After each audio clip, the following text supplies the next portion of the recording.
UPLB. To my right is Kharen from PVP. Debating on the motion, this was for spiritual use of super soldiers warfare. I'll call on the order with Prime Minister here.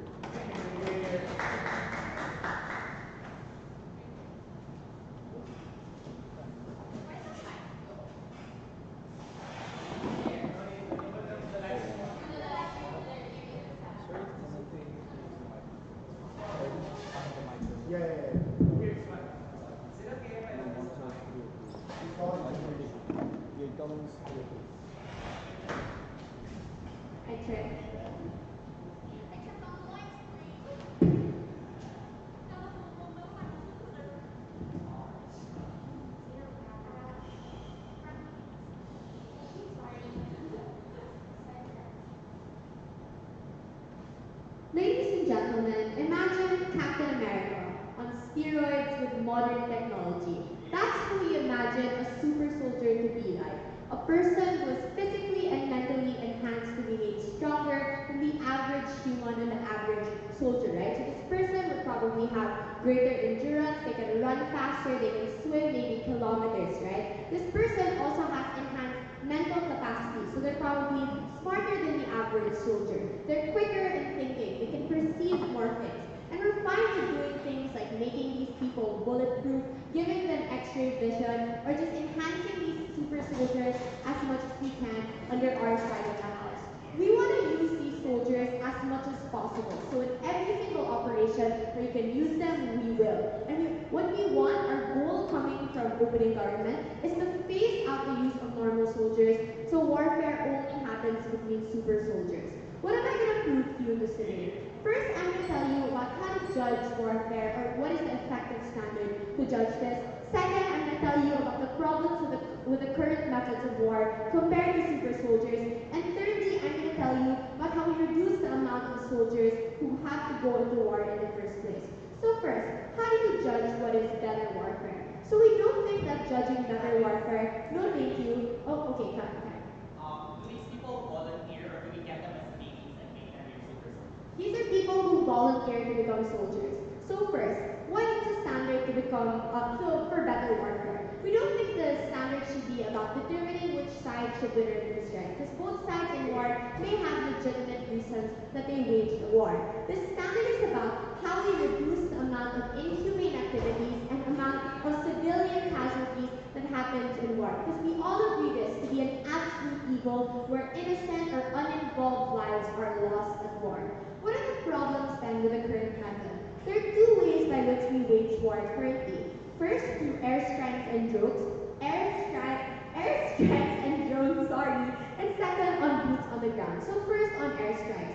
We think that airstrikes and drones, even if they are advanced now, are still distant, are still non-targeted, and they lead to civilian casualties, right? So for example, if you use a precision missile, even if it is a precision missile, if it hits a house, it may hit the house's neighbor, right? If you tackle a base, for example, and you bomb the base, what if it's an oil field and it explodes, right? Where have we seen this? We've seen this in places like Syria, for example, where thousands of children have died because of airstrikes both from the US and from Russia with relatively advanced technology in the world, right? We've seen this in Afghanistan, no thank you, where children, whenever they see an airplane, run for cover because they are so afraid of airstrikes. We think that so many people die because of this. But second, let's look at boots on the ground and why they're ineffective. We think that they're ineffective for multiple reasons. First, because soldiers are inherently human and they know their capacities and they fear, right? So sometimes they become afraid and they either don't go into missions that they have to go to, or for example, they indiscriminately kill everyone around them because they're afraid and they don't know who the enemy is. Number two, because they're not as perceptive as super soldiers. So they don't know the difference between a person whose hands are in their pocket versus a person who's holding a gun inside their pocket, right? This is something that we can mutate a soldier to have, right? Thirdly, we think that soldiers easily get fatigued, so they can't fight for as long or as hard as a super soldier does. So maybe you have to enlist more soldiers. Maybe the war has to be longer than it should be, right? But fourthly, we think that these soldiers can't take as much territory as super soldiers can because of this, right? So when you have sieges, for example, of captured territory, these things will happen in like short bursts and the changes will be minimal, and therefore wars will be waged longer and wars will be wars will be waged more inefficiently. How do we change this with super soldiers on our side of the house? We think that super soldiers, because of their inherent characteristics, are always going to be more efficient than soldiers, right? Because they don't have the inherent limitations that these soldiers have, or that airstrikes have, for example. With super soldiers, we're able to balance both, right? We have the efficiency of taking down the opponents that we want, but we also have the values of ending war quicker. We have lesser human casualties, for example, we have human empathy under our side. So we have a better machine in war, right? So for example, so why is this something that's important? This is something that's important because war currently doesn't really happen between states, right? More often than not, they use things like sanctions, or they use things like diplomatic reasons, diplomatic negotiations. Wars currently happen between legitimate actors like states and terrorist organizations, for example, within those states trying to attack those states, like ISIS, Al-Qaeda, Boko Haram, the largest wars that are currently being fought today. Why is this something that's important? We think that super soldiers are able to eliminate these groups in the most efficient way possible, right? And end those problems of terrorism and end it in a much quicker and more humane way, right? In a way that reduces the most amount of suffering that happens under their side. But now, why do we reduce the amount of soldiers that go to war? So first, why is this a value? We think that every life lost in war is a regrettable one, right? We want to reduce we actively aim to reduce the amount of lives lost in war. That's why we arm soldiers, for example. That's why we give them as much protection as possible in the form of training. That's why we even save soldiers if they are captured by the enemy. And that's why we do things, for example, like when we have war criminals, we are not allowed to torture them and all of those things. This is important because not all soldiers out there on the battlefield consent to being out there and consent to fighting for their country, right? Number one, there are places where this is something that has to be done because of law. Places like in Israel, in Singapore, in South Korea, and a lot of places who are currently engaged in war. But second, even if this is not something directly prescribed by the law, this is something that's inherently predatory. Like in the US, for example, and there are thousands of wars, right? They often prey on black individuals who are poorer and have no other option to go to. They prey on out-of-school youths, for example, who have to go to these types of things. We think that we offer them protection under our side. Because number one, when they're out there in the field with a super soldier during the times when they still have to be there, we think that they're less likely to die. Because they're protected by someone who is more capable than them, protected by someone who is more efficient than them. But secondly, as we move towards using more super soldiers, then the amount of soldiers we need in the battlefield lessens entirely. For all those reasons, we're very proud to propose. Thank you. I'd like to thank the Prime Minister for the speech. To deliver the class, let's call on the Leader of Opposition. Here.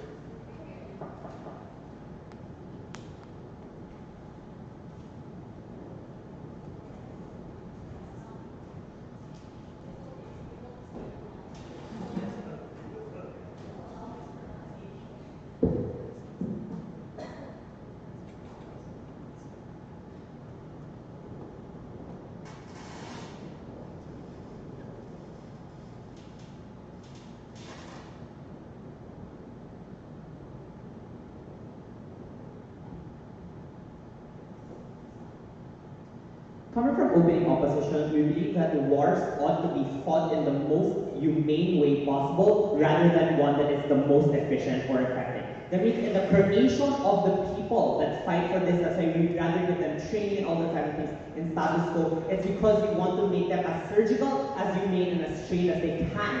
But note how status quo has fundamentally been moving away from relying on groups on the ground because we know that the frailty of human beings means we should move away from them. That trend is something that you are going to lose under opening government when there is a bigger intent to continue using human beings, and will re-diagnose her argument or her claim that you will start using less human beings. What is that counter proposal that we want? We want to first condemn the creation and any attempt, the same way that we condemn the Nazis in Germany, like Dr. Mengele, who tried to create a super Aryan race for war and the expansion of the German, of the Nazi regime. But second, we want to create and invest our money into capital that creates more surgical airstrikes that have the same capability, but it is able to be controlled and monitored because we can have cameras, we can have multiple people viewing these types of things, and we can have multiple individuals that are able to sit inside a room and control what that airstrike is able to do. But second, we also prefer what is already happening, which is cyber warfare, which means that there is a less reliance of going to boots on the ground as a means to fight these types of things. But lastly, we want to protect the rules-based order where everyone has an equal footing and equal say to be able to impose sanctions, but also be the recipients of these sanctions, but relying on diplomacy rather than relying on the ability to fight war. The first problem that we have in opening government is the proposal in itself. She said, we're going to put as much as we can into these individuals, and we will use them as much as we could. What does that mean? That means that there's little to no regard, and Nacho cannot drop this at DPM to the rules to which we are able to use these types of people, because even Ina said we will use them whenever we can and whenever we are willing. What does that mean? That one assumes that all states are benevolent, and we believe that not all states are benevolent. So all you need to do is kidnap this one person, get the genetic code, transmute it into your own soldiers to be able to create your own human race that is superior to others. Why is that bad? Because if it is true that people are forced to join the army because they are poor, the same people will still be forced to join their army under their side. No difference in the incentive structures for these individuals to not choose a life or become a superhuman like you see in the comments. But they said, we're going to have less boots on the ground. That's untrue. Two levels that they can fight the new war is one, by having more high-tech individuals, but second, having more superhumans to fight the war. So we think on net, there's still less incentive for these governments to know that I'm going to win everything and totally dominate the world, because they also want an opening government to use them as much as we could. Last, they said, but more often than not, these super soldiers will not be used against states. No reason why that is unlikely. Russia uses it against Crimea. Russia uses it in Syria. The US as well uses soldiers. So why is it that it's only states versus terrorists? But if it is true that it is only states versus terrorists and rebel groups, we believe that is bad, because states now have an increased capacity to squash dissent and squash the ability of rebels to dissent against your government. So your guns and your right to bear arms in America means nothing now that you have super soldiers to fight against in your government. No. First level argumentation. Why we believe, in principle, humans, even in wars, are never means to an end. Three levels of argumentation why this is inhumane. First, because they are used as tools. We believe that the super soldiers will have lesser quality of life in the future because they are only meant to be war-fighting machines. You put your life at risk. You are the tool itself that people control. Why is that bad? Because all your decision-making calculus is not based on you as an individual, because you are a creation of the state and you give that up to that government. And really, that the reliance on your boots and your humans is not worth this power that individuals will therefore have, because they are now tools, not ends that are meant to protect them. Second, note how this is clearly unnecessary. Alternatives exist to fighting current wars with boots on the ground, as I explained right earlier, so we can have fights even without them, and that is the current trend status quo. We need to say why that's ineffective, even in the future where we have better robots or even better airstrikes to fight this. Last, even in the creation of these superhumans requires trial and error. The amount of exploitation, experimentation results to torture and lives lost as individuals are tested on rather than as being treated as human beings. Why is that inhumane? Because anything that requires a genetic manipulation, like what's happening with CRISPR, without a controlled environment to be able to know what genetic mutations we create, relies on us being able to test on these involved, and we believe that's inherently inhumane. So the conclusion to the first argument is this clearly is inhumane. Second, what I believe this is an uncontrollable trend that will continue to exist if we start now. The first level is because it's hard to regulate genetic manipulation. Note how different countries can have access to the same technology and will create different versions of different soldiers. Note how the sporadic mutation as well is possible. If you cut off one angle of a gene, you might create a different type of gene. And that sporadic nature of gene editing means it's less likely for us as the governments of the international world to regulate what type of mutations we create, to create the limits if natural wants to propose new limits for these types of things. But our comparative advantage of using these soldiers requires a different, more powerful soldiers than your enemy, but also having more of them to be the sure winner in your war. But note how having more of them and stronger number of them means that I can throw away one person, right? through the sky, and he's more likely to destroy more infrastructure than they would have otherwise been able to destroy. But lastly, we cannot rely on having them in the risk of putting them in volatile actors the same way we can't rely on nuclear weapons getting into the hands of wrong people. We'd rather these never exist than risk a black market that is able to create and sell them. Third level of argumentation. Why we believe that even during wars is our uncommensurate conduct. One, note how many people it will require to fight these types of soldiers. It is not just one person, but it is 100. Note how there is no equal distribution of super soldiers in the world. There will be clearly poorer nations like Ukraine against China that has no capacity to develop their own super soldier. What is the net cost of life to be able to take down one soldier? It's not worth the number of soldiers Russia would have to send there for. But note how if it is a superhero versus a superhero, they're more likely to destroy more things because they have power to destroy more things if they have laser beams that are uncontrollable. But lastly, when it comes to post-war effects, note how one, that the normalcy of these super soldiers will never happen. Their lives are meant to be tools. Second, that even in politics during peacetime will be swayed towards individuals with more powerful things. The same way that nuclear weapons determined how the US, Russia, and China became the more powerful actors, these superhumans will continue to do this in the future, even during politics in peacetime. In conclusion, we cannot do this. This is inhumane. This is worse for war. We lose more lives and we create more damage. I'd like to thank the leader box for the speech. To extend the government case, do not follow the equalizer period.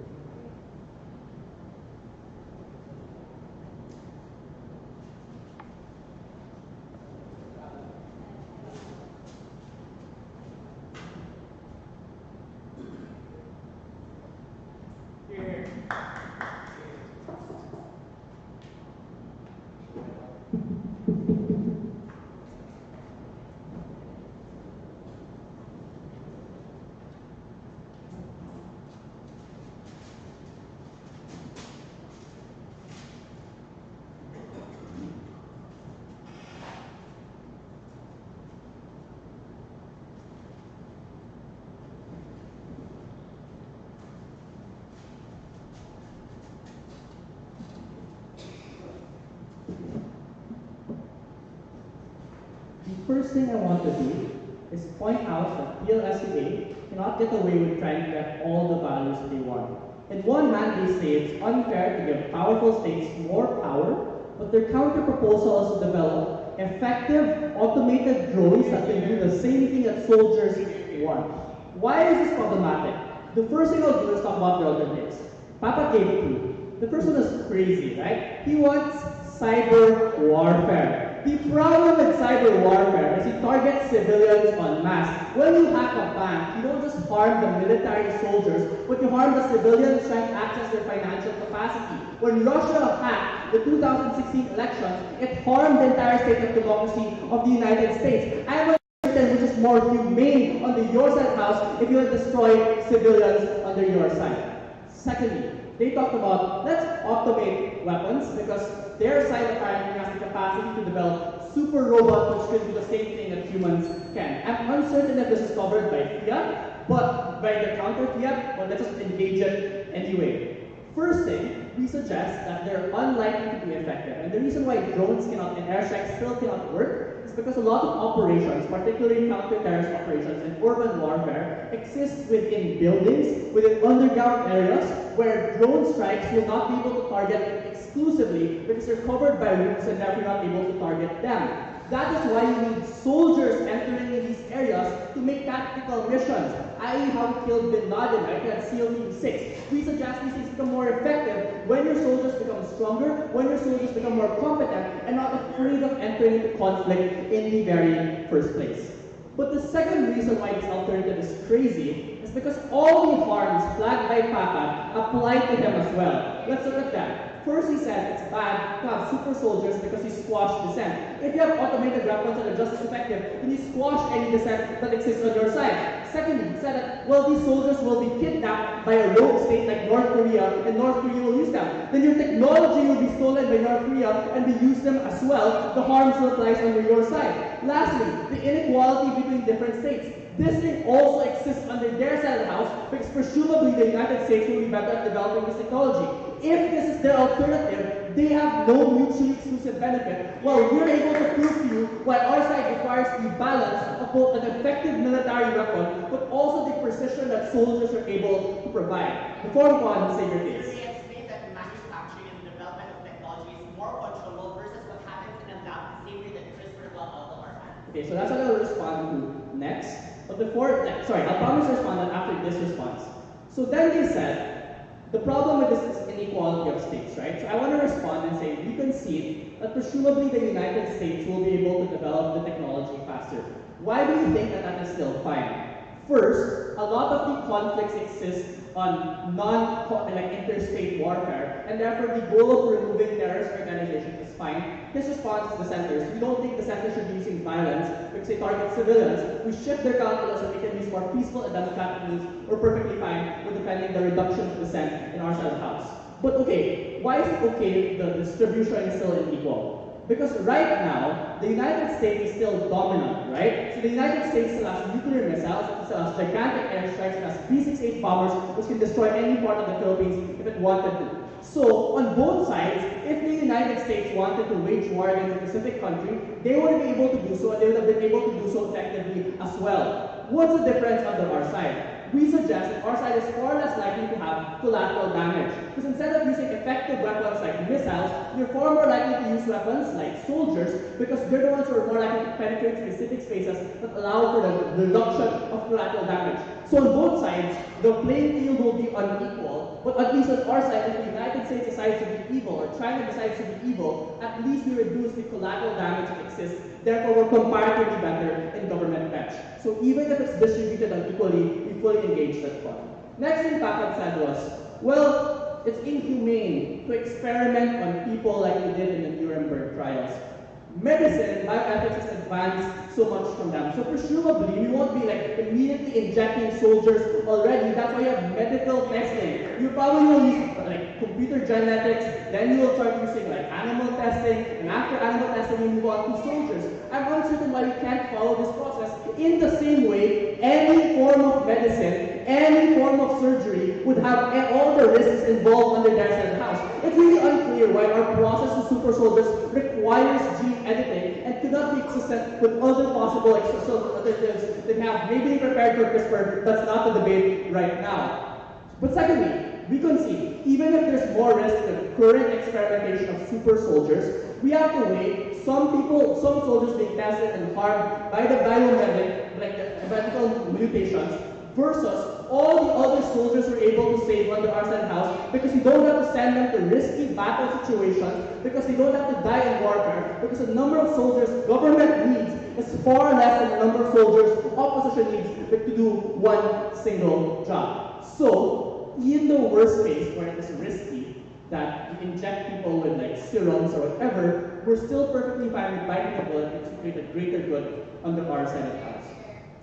The last thing I wanted them to prove is why our side needs to strike the balance for accountability, right? No thank you. And this is where we respond to the automation point, and we'll build on also as to why it necessarily needs to be super soldiers and not super robots. We suggest the problem with robots is one, there's no mechanism of accountability, right? So if you're a super soldier and you decide to commit war crimes, we can jail you. You have the fear of you being put to jail. You have the fear of you being like prosecuted and shamed and your legacy being destroyed. That accountability mechanism does not exist with the alternative proposed by opposition bench. But secondly and more importantly, we suggest that soldiers provide the balance of following orders of the government, but in instances where the government becomes extremely abusive, still have the heart to follow and protect the accountability, and it's 6 already, protect the accountability of individuals and make sure they don't commit atrocities that exist vis-a-vis a code that is forced to follow whatever the individuals want, forced to follow whatever the person who made the code, like Tabor, would necessarily make the policy to happen under their set house. We suggest that their policy means that it's far more likely for the leader to have 100% control of the military, even when he's abusive, versus under our side of the house where we strike the balance of effectiveness, but also have accountability under our side of the house. Super soldiers strike that balance of accountability and precision, and that's why opening government will win this debate. Thank you.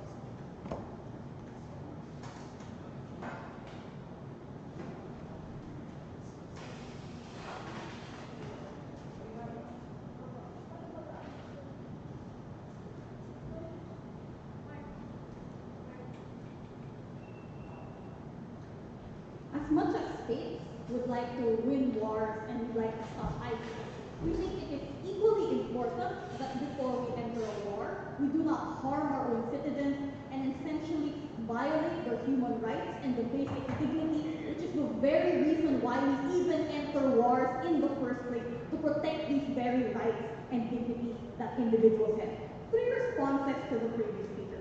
First, on the ethics of creating people. Because he said, well, we have bioethics in medical testing anyway, so I'm sure there's an ethical way to do this. First, we think that experimentation on like anything usually only happens when there is a necessity to do so. We never do it on healthy individuals because we can leave them worse off than they were beforehand. Number 2, a lot of the times this testing builds on already previous research and data on how we understand the human genome and whatnot. Please enlighten me on how we're suddenly going to be able to give individuals X-ray vision. We think the point is to get a successful person to have X-ray vision, you are going to have to test it on multiple individuals. And even if you tested it on an animal, you cannot guarantee 100% that it is going to be successful on that individual in the same. So regardless of what happens, you are going to have to accept that your state is going to experiment not just on soldiers, but on the vulnerable individuals who are forced to be soldiers that government side wanted to protect. Maybe people from underprivileged communities who are now going to have their lives changed forever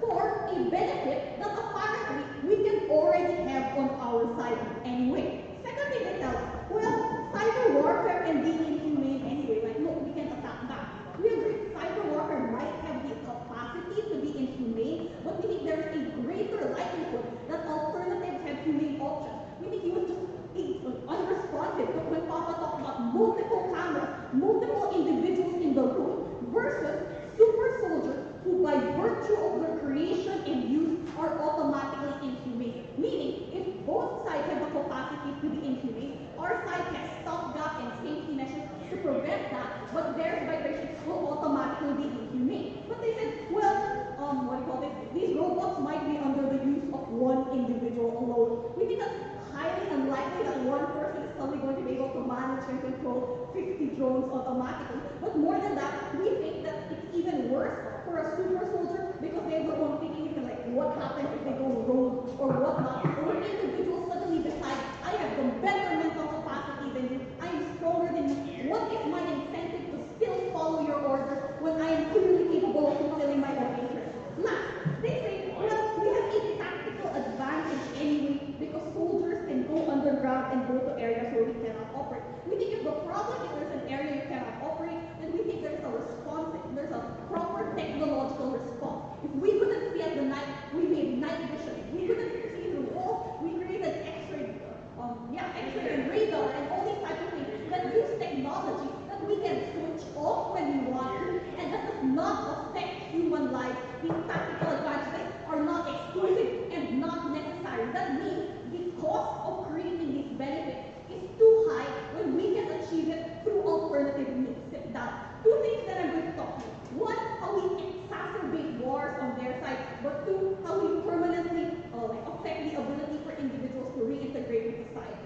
First, how we exacerbate wars. Understand that government's case rests on the assumption that wars can just easily end when you're able to kill everyone on the other side. Because what else can super soldiers do other than become this strength and killing machines that we have? So we're going to operate on their frame and be generous and say, fine, it is a state versus non-state action. A lot of the time, just killing them or super soldiers isn't going to solve the problem because a lot of times these are driven by economic and political factors. So if we're talking about Marvel, think of them like Hydra where you kill one and 2 more rise in its place and whatnot. We think constantly creating super soldiers decreases the barrier for violence as an option and decreases the barrier for using them and making the best solution just killing them instead. So even if, in their best case, they end the war, they are more likely to start another by continuously not being able to ensure that the root cause of these conflicts are solved. But what is the trade-off here?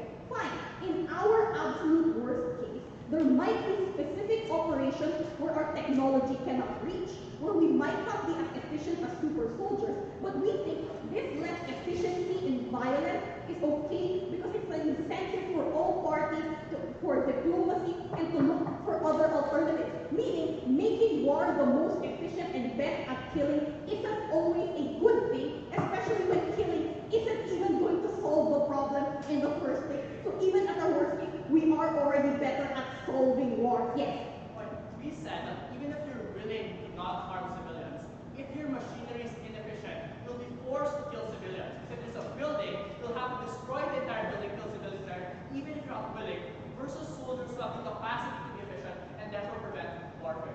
Okay, so the same money that you're going to use to make these soldiers, we can use to make these missiles more targeted towards that individual. So we don't think that it even matters in this debate. But last, why we think it ruins the inability to integrate with society? We think a basic principle of warfare is that the effects of war should end after the war ends. Meaning we don't like mines because they cause conflict.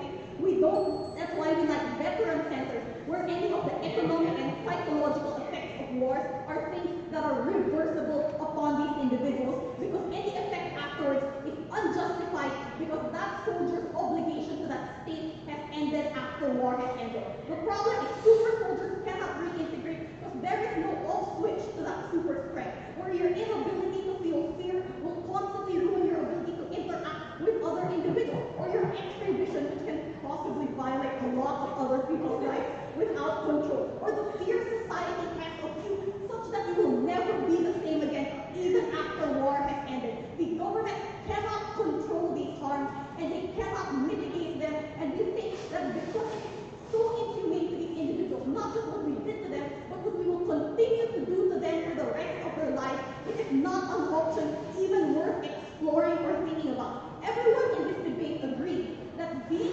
humane is the first and foremost priority and prerequisite to war. Opening opposition achieves this by being humane to our individuals, but also being smarter in wars and how we approach them to equally achieve that same humanity. I'd like to thank the Deputy Leader of Opposition for this speech. Now, opening the second half of the debate, we now welcome the Member of Government.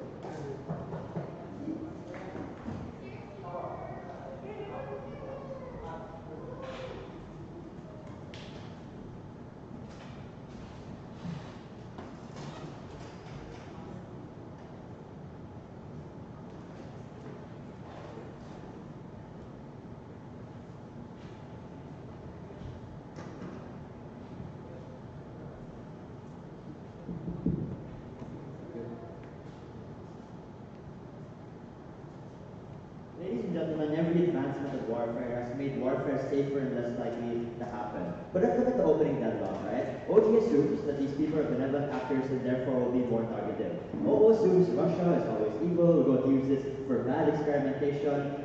We will not assume that this actor is benevolent or evil. We will say regardless of who holds these super soldiers, warfare then becomes much more humane, right? What are our responses to opening opposition first and foremost, however? One, OO says you become a tool for war and therefore it is harmful. I have one response. That's not mutually exclusive, right? Often, in military, you're conditioned to thinking that your only purpose is for war. That is why people feel PTSD. That is why people often, even after war, even after training, still feel the effect of being a tool. So that harm was never mutually exclusive. I'll tell you why it's easier to recover later in my extension. Secondly, warfare will be unequal because poor countries can't afford it. They give the example of Ukraine. CRISPR technology has cut the costs of gene editing by 99%, right? Like, copying RNA is $10 and being able to read the enzymes for it is $30. I contend that it's much easier and more affordable than the technology opening opposition posits, which was never mutually exclusive. They want, like, better, bigger drones. We can have that too. It's a matter of the super soldiers then that we're going to create. Meaning, we make war more equal than therefore, and the ability for you to counter superpowers and really big forces happens only on government side. But lastly, isn't countries like Russia are so evil? One, and this is a meta-like response. I posit that because they have like very minimalistic examples actually, that most countries are more willing to follow the Geneva Convention and the conventions of war because they are afraid of the international geopolitical like effects of being able to follow it. Meaning, that is far less likely, and the amount of which that happens is much less than the benefit of government side that I'm going to prove shortly. Before I move on, go. So the Geneva Convention prevents us from testing on people and using them only as means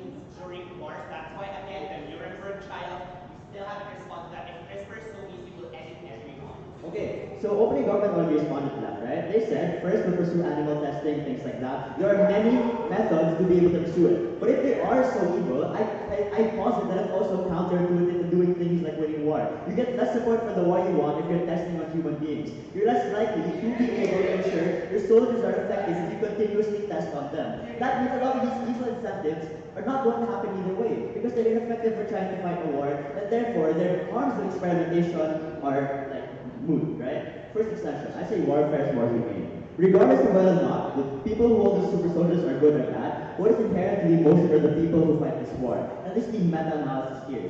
I think most of the time, the casualties in war are the people who fight it. And therefore, if we prove it is safer, whether or not they're evil or whether or not they are good, that these people are more humane in the way they fight war, it is better, right? I say the problem in human warfare is human inability to be able to cope with the circumstances of war, right? One, wars of attrition make you more hungry and starve you to death and make sure you will never be able to fight. Two, in Vietnam, US soldiers have to use heroin to be able to keep up with the effects and psychological trauma that they face on a day-to-day basis, of missing their family, of wanting to go back. Thirdly, they can't say there's no options, right? PTSD and things like that are better combated when you can like modify your brain to make sure you can cope up with these effects. When you make sure your brain is stronger to make sure that after war, the way in which you adjust, not taking any more points, is better off, right? But lastly, things like injury, things like simply not being shot, but still having to live through traumatizing pain is less likely to happen if your body was stronger in the first place. What is the conclusion of this point of extension, right? Soldiers are the only inherent part of this motion. We think if we make sure that soldiers can fight war more humanely, are safer, and no longer have to face PTSD, because these are effects you could never foresee.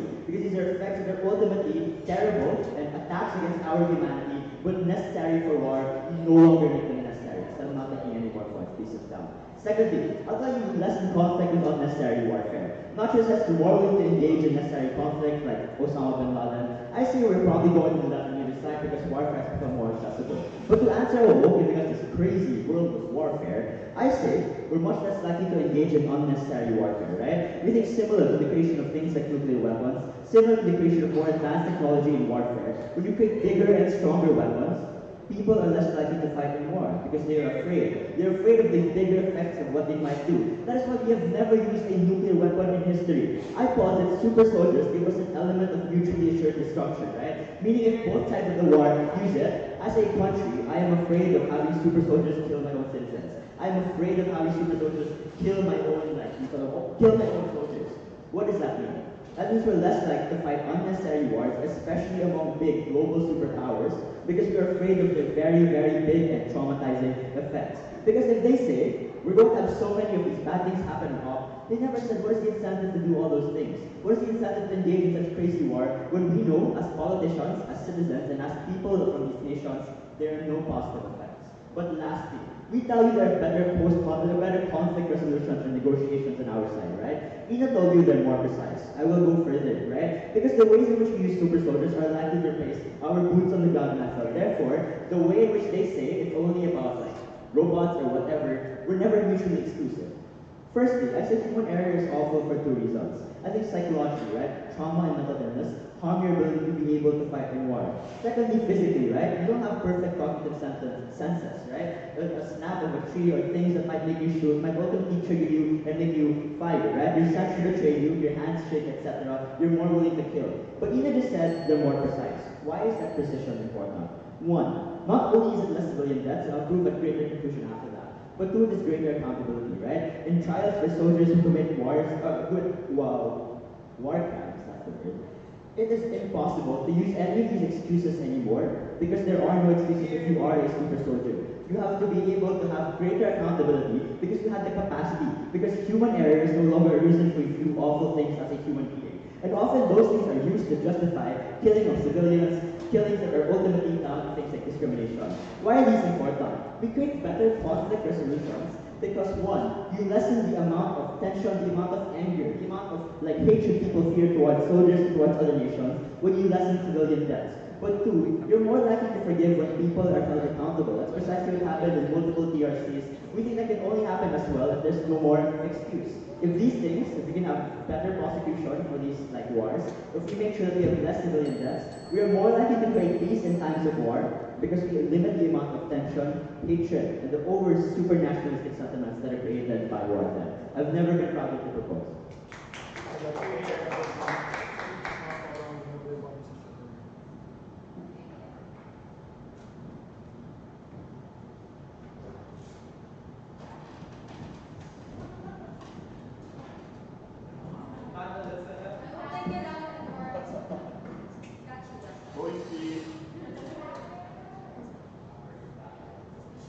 The goal is to reimagine a world where we're run by super soldiers, which is probably hot, sure, but ultimately harmful. And we're going to be the only team that systematically shows you what that world is going to look like before, during, and after this creation, and after its usage. Because we think the team that's going to win this debate is the team that shows you why it makes it more unstable, worsens warfare, even if you win or lose or create wars that are more efficient, and why we think for political reasons and warfare reasons this is something we ought not to support. The first thing I want to do, however, is a few rebuttals and clarifications. The first is, notice how lazy OG was in setting up this debate. One, he never told you the process of what this creation was going to look like. Exactly, is it going to be short-term or long-term? Because we'd say as an added contribution to the responses already existent, if it does take a long time, then their benefits don't accrue. But it does take a short time, then they have to contend with the fact that this information and this technology isn't perfect altogether. But second, we don't even know what these super soldiers look like on their side. Because on one hand, they said there's empathy. But on the other hand, even coming from second speakers and remember that these people have no emotions, will not feel any trauma whatsoever. This means it's an active response to their point of accountability. Because if you have soldiers that are obedient, that are perfect, that are unlikely to contradict your state, then we don't think that you have any accountability in your model. If anything, you have slaves that can be utilized by aggressive countries and countries that we ought not to be able to control in their sight. So the failure of setting up exactly what these super soldiers are like make a lot or even all of their arguments unbelievable to the extent that you want to say. The next thing I want to say as a clarification rebuttal is I want to step away from having to defend a new form of warfare that came from opening opposition. We don't think that's the primary goal of this debate. If anything, the main priority is to showcase and talk about super soldiers alone. Why we think this new world and new counter model they want to propose is something that we ought not to have and something that's ultimately more harmful. We also say that we also want to decrease the magnitude. We also want to have things more humane. We think we're the only side that's to do that. The last thing I want to respond to is this idea that they end up reducing casualties. This assumes the best case scenario. There was still no response to the active claims from opposition bench as a whole that you are likely to magnify these instances, especially in their model. Notice that they're going to have super soldiers on one hand, and they want to imagine a world where everyone has super soldiers. So if anything, nothing really changes. You just kind of up all the warfare, up all the magnitude of harm. We think that it's your side that more likely puts people in harm's way. I'm going to be the first person to systematically show you how that happens. The first thing I want to do though is show why this is harmful even before and during the creation process in itself. The first would be, yes, we agree it's unethical, but we'd say the main reason we are ought not to support this, especially if the house we're assuming is the international community or the state, is because it actively is a controversial issue that is likely to form dissent or likely to form controversy within a community or within the international community in itself. We say this is a pragmatic extent of the process in creation because it's unethical. We say that you lose support from your people. If you are a state that wants to win a war, or if you are a state that wants to look good in the eyes of the international community, this is something you ought not to support. But it actively puts you in a bad light. It actively demonizes your state in the process. So we say from a political level, this is something you ought not to support. It's their side that is yet to show why people would just be willingly accepting of this, why this wouldn't be controversial, and why wouldn't this be something that causes political instability at a scale of rallies or at a scale of active dissent towards these governments. So we say the reason why we wouldn't want to support this, it creates states within their own communities to be unstable. The next reason why is because even before its usage on an international scale this time, we'd say it sends a threatening message. Not only is it going to increase the likelihood of warfare because it's so easy, because it's convenient, but we'd say even the creation process in itself sends a hyper insecurity to the rest of the international community because it sends a message that they too have to up their own efficiencies, or they too have to up their own technologies. We say that this creates more tensions and severs all the diplomatic ties that we already have in status quo. So we don't want to just operate in a context where we're already in war, like opening half wanted, but we say that creation, regardless of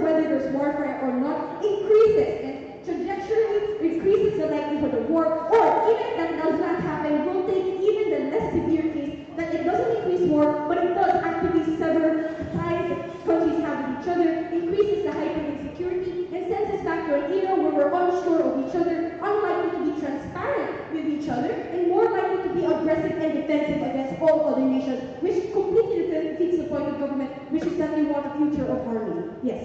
So, invading Vietnam is a controversial issue, and operating in ISIS against ISIS is a controversial issue.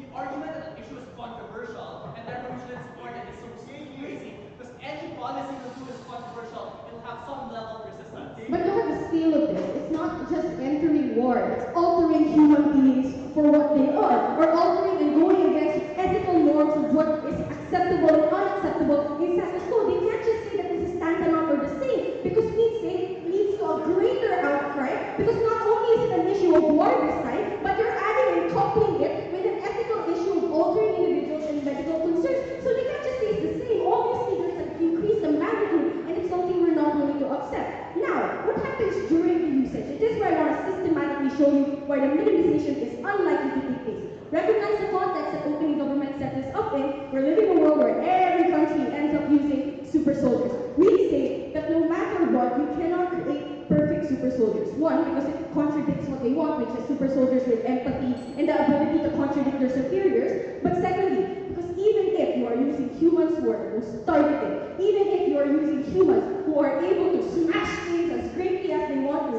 we say that people are still actively put in harm's way. That as much as you want to be targeting, if you shoot a gun or if you kick someone or something, we say that other people in the surrounding areas are still likely to be affected by that bullet, or still likely to be affected by the fact that more people are end up being killed in the process. So not only are people physically getting harmed, but we say emotionally, or even in terms of how people operate in these countries, end up becoming much more severe, especially in the context that exists in their side, where you're likely to have a stalemate, where you're likely to just have further escalations of the problems that already exist. So congrats, sure, you're efficient, but we say it's a war that will never end in your side. So even if it's the most efficient, we say the damages it accrues in the short term, or even if it ends in the short term, we even argue it extends forever. It's not something that we're willing to take in our side. So we say we're the only team that actually nuances to the fact that they were not able to characterize what these soldiers are like, but assuming we took their best case scenario, we still show you why in terms of humanity and in terms of its magnitude, it's something that we're not willing to risk. Thank you.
They still do it because they have high target people what they want to kill in the army of the armies of the enemies. They're could they use the bombs, they still have to kill civilians within those areas. We think, in fact, there's no incentive that they prove as to why these missiles will be more precise. Why? If you continue to make them more precise, or if you continue to make them kill small amounts of areas, then you wouldn't be able to kill your targets. If there's a lesser chance that you will actually hit your target within that area given that. So, more than this, let's respond to our previous speaker. So she told you that basically her only argument was, oh, the international community will condemn you, will create an arms race, and people will sever ties. Why don't any of these make sense? Your responses. You think, firstly, you're not likely to sever ties with each other or become afraid of each other like what she said. Why is this so? Because people ally with stronger military powers. So if you see this thing, for example, NATO was largely built around the military power of the United States. Lots of the unions in the world are built around one stronger country having stronger military power. You think, given this, maybe you create super soldiers, you have to create ties rather than sever ties. You don't want to be against a nation that has super soldiers, for example, or any of these things. So, more than this, she said, people will start condemning it. But then later on in her speech, she said, oh, but everyone will do it now, even bad nations and good nations. You think, if everyone is going to do it, who is going to condemn it? If the Western nations are going to do it, if the nations in Asia are going to do it, if the bad nations are going to do it, who's going to condemn it in the international community? You think it's not likely that it's going to be condemned if everyone's doing it, everyone's likely to be able to accept it, it's likely to move forward in society. Then she said, oh, these things are controversial. We think anything to do with hard individuals, anything to do with war is controversial. Having airstrikes is controversial. Cyber warfare is controversial. Going to any kind of war at all is controversial. Even trying to stop a genocide is controversial because they didn't want their soldiers to die. And these things, controversy isn't a value in and of itself. Given this, her just saying it'll be a controversy doesn't prove anything. She didn't give us any conclusion. So what if there's a controversy if we get our benefits, which she never probably responded to, probably because she thought we were just rich men. We think we're able to do this, but not do this. We let this down. Then in the other part of her speech, she said, oh, there's an escalation of conflict because now super soldiers will destroy each other's territories, they'll destroy all their buildings, and hurt everything. Why doesn't this work? Because she never proved us any incentive as to why these people will still engage in wars, given that they have super soldiers. In fact, we give you an entire argument as to why this isn't likely to be the case. We have mutually assured destruction.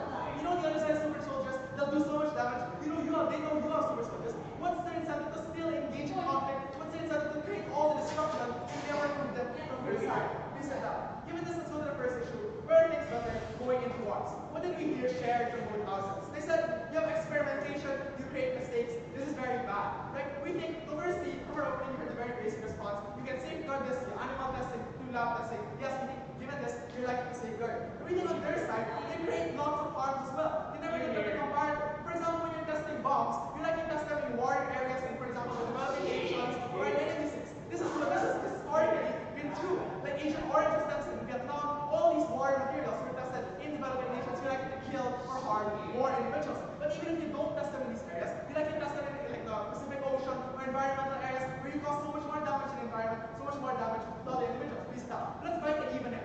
Even if you have some vulnerable individuals who are why is this still okay? Because you can still give them reparations. I mean, you develop CRISPR, you can still fix the genetic mutations that they got, or fix the harms that they got. Moving forward, you can still give them another serum that fixes the harms. We think this isn't likely to happen a lot. This isn't likely to be a big part of this debate. Please sit down. We think more than this, let's look at the meta debate. Because they said, on our side, we make people tools, not bad. We think, look at who's actually being used as a tool. If you compare your side to our side. On your side, these soldiers are more likely to die. On your side, these soldiers are more likely to kill civilians. On your side, these soldiers will have previously did not be able to relate to their families, relate to their friends when they get back. On your side, these people are tools. On our side, these people can't relate to society moving forward and can't fix these things. We told you, going into war, we get it better off. Because you can allow you're able to get proper consent from people, you're able to actually move things forward. Nuclear weapons already ensure mutually assured destruction and other benefits to humanity. What marginal benefits do you even have by creating? This definitely wasn't necessarily true. Where are things better during wars? Because you have to recognize nuclear warfare, or the capability to have nukes, and the mutually assured destruction you get from them is limited because they only go to nations that already have nukes and they stop this. Why are we more able to have super soldiers on our side? Why is that mutually assured destruction going to spread to all nations? We said that. Because this is alternative to cyber warfare, machine warfare, or nukes, which are so hard to develop, which are so costly. CRISPR is so cheap. In fact, CRISPR statistically reduced the genetic modification cost by 99%. You can use CRISPR in a lab for $40 as long as you have it. This means that all nations are able to have it. More nations are able to have that mutually assured destruction. Now it's no longer just the West and Russia. Now it's the African nations that are super soldiers who don't want to fight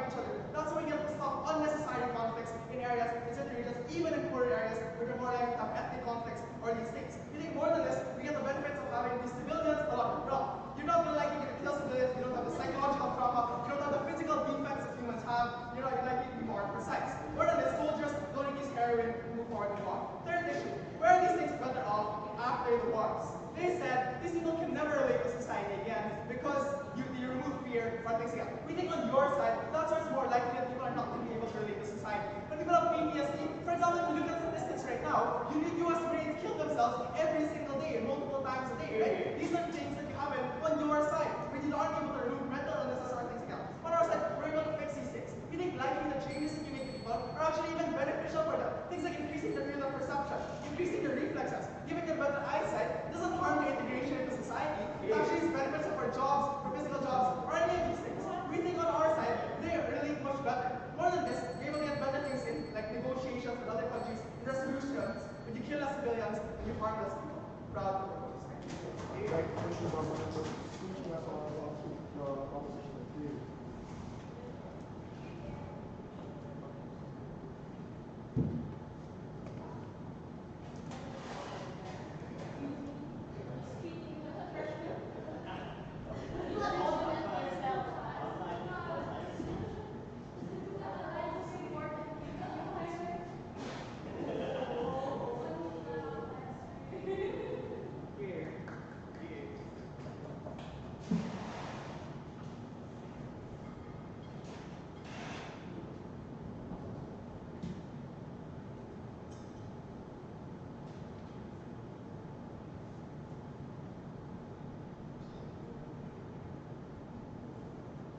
Panel, you really have to punish the whole government side because of them.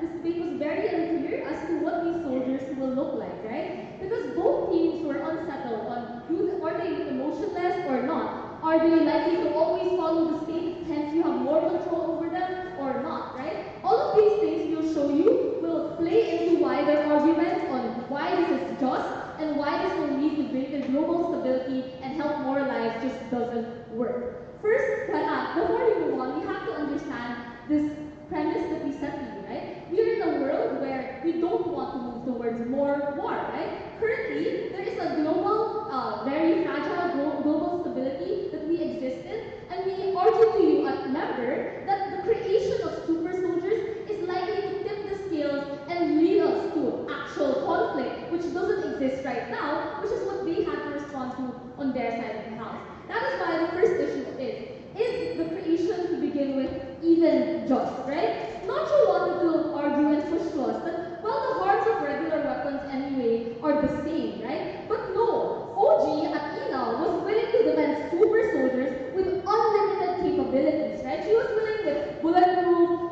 X-ray, but what is the logical conclusion of this then? It means that likely you are supporting the creation of super soldiers that are capable of killing what? 10,000 people with just one laser beam of their eyes or one punch from their super fist, right? What does that mean? The difference is, as Nina argued, and they were never able to differentiate, is that the difference is in the scale of the harm, right? What can we action the super soldiers do? The idea of chemical weapons, the idea of nuclear weapons, which we are unwilling to defend and which we don't allow in the international community, even if it's more efficient, right? Even if it can end the war faster. We think there are no missiles or tanks or drones or soldiers regularly now that are capable of killing 10,000 people in one go. And that was the burden that OG took on themselves and failed to defend, right? They just didn't defend the idea of the capacity of harm and damage that these soldiers can put onto society in just one go. No thank you. But their main value was efficiency. But we asked her, why is efficiency the value, right? Because the idea of being able to crush society in just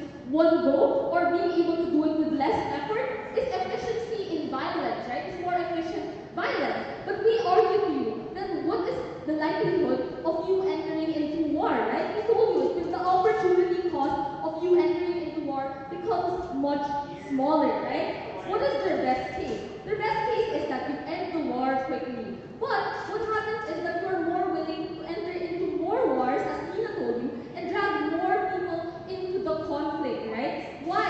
The difference is, as we told you, the idea that you have regular soldiers, people whose lives are at stake, will prevent you from easily just saying, oh, let's invade this country, let's start a war with China, the US, let's invade Afghanistan, right? Because your own citizens' lives are at stake, and so many more lives are at stake. And we celebrate that, right? We celebrate the idea of taking less risk and being less willing to go to war. But the worst case is fine. You phase out regular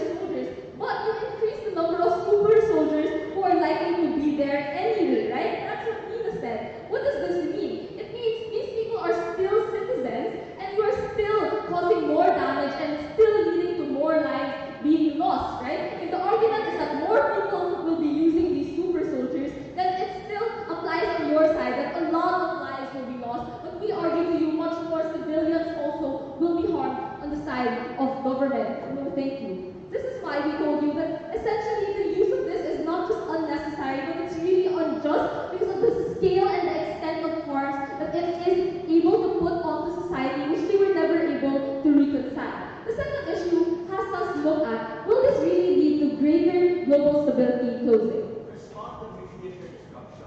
When war is so damaging and costly for a nation, what is the incentive to escalate conflict and see over? Wait, one, you said that CRISPR at whip is super cheap, right? That means you can make lots of super soldiers.